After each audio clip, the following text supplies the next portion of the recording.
హల్లెలూయా.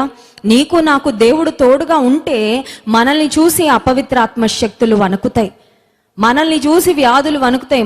మనం కూడా వణుకుతూ ఉంటాం కొన్నిసార్లు. అమ్మో నాకు వచ్చేస్తుందేమో, అమ్మో నాకు ఏమైపోతుందో, అమ్మో వాళ్ళ కళ అయిపోయిందంట, వీళ్ళ కళ అయిపోయిందంట అని నీలో ఒకవేళ భయం ఉండొచ్చేమో. కానీ because you are being attacked, నీవు దాడి చేయబడుతూ ఉన్నావు. అది ఒకవేళ వైరస్ ద్వారా అవ్వచ్చు, లేకపోతే అపవిత్రాత్మ శక్తులు నీ మీద ప్రయోగాలు చేస్తూ ఉండొచ్చు, లేకపోతే కొంతమంది మరి నీ శత్రువులు నీకు విరోధంగా పన్నాగాలు పన్నుతూ ఉండొచ్చు, నిన్ను ఇరికించాలని, ఇబ్బంది పెట్టాలని, నీ మీద దాడి చేయాలని.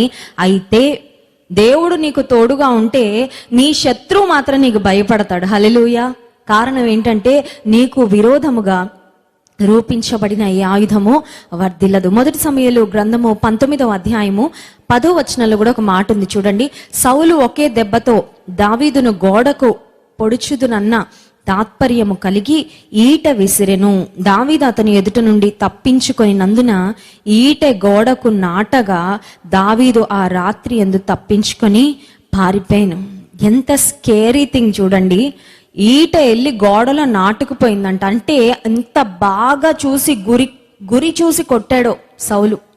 కానీ దేవుడు దావీదుకు తోడుగా ఉన్నాడు కాబట్టి దావీదుకు వెంట్రుక కూడా నేల రాలకుండా దేవుడు కాపాడాడు, దేవుడు భద్రపరిచాడు. ఆ తర్వాత మొదటి సమూయేలు గ్రంథం 20వ అధ్యాయము 32వ వచనంలో మనం చూసినట్లయితే యోనాతాను ఉన్న సందర్భంలో కూడా ఈ విషయం జరుగుతుంది చూడండి. 32వ వచనం. అంతటి యోనాతాను అతడు ఎందుకు మరణ శిక్ష నొందవలెను, అతడు ఏమి చేసనని సౌలును అడగగా సౌలు అతన్ని పొడవవలనని ఈట విసిరెను.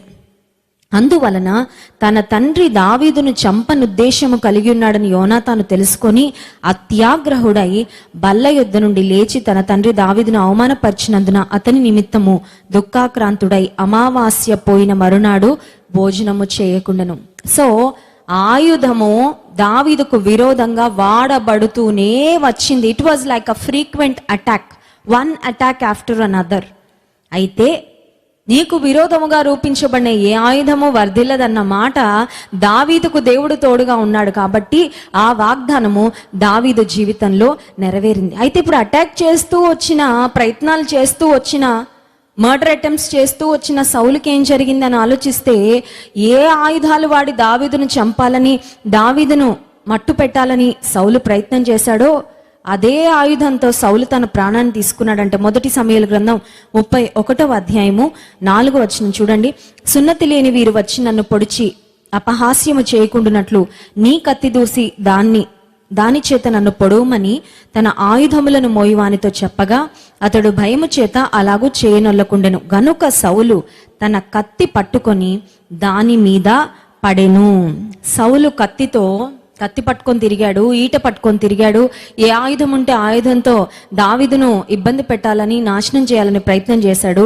కానీ దావీదుకు విరోధంగా రూపించబడిన ఏ ఆయుధం వర్ధిల్లలేదు. కానీ సౌలు ఏ ఆయుధాలతో దావీదు మీద అటాక్ చేస్తూ వచ్చాడో అదే ఆయుధాలతో తన ప్రాణాన్ని తీసుకొని ఒక భయంకరమైన దుస్థితి తన జీవితంలో వచ్చింది. ఈ రాత్రికాల సమయంలో కూడా నీకు విరోధంగా ఆయుధాలు రూపించబడుతున్నాయని భయపడుతున్నావా? అపవాది నీకు విరోధంగా ఒకవేళ COVID-19 నీకు విరోధంగా రూపించి ఉండొచ్చు. ఒకవేళ ఆ COVID-19తో చాలా మంది ఈ లోకాన్ని విడిచిపెట్టి వెళ్ళిపోయి ఉంటారేమో. కానీ నీకు విరోధముగా రూపించబడిన ఏ ఆయుధము మాత్రమో వర్ధిల్లదు. ఎందుకంటే ఇది దేవుడు ఇస్తున్న వాగ్దానం.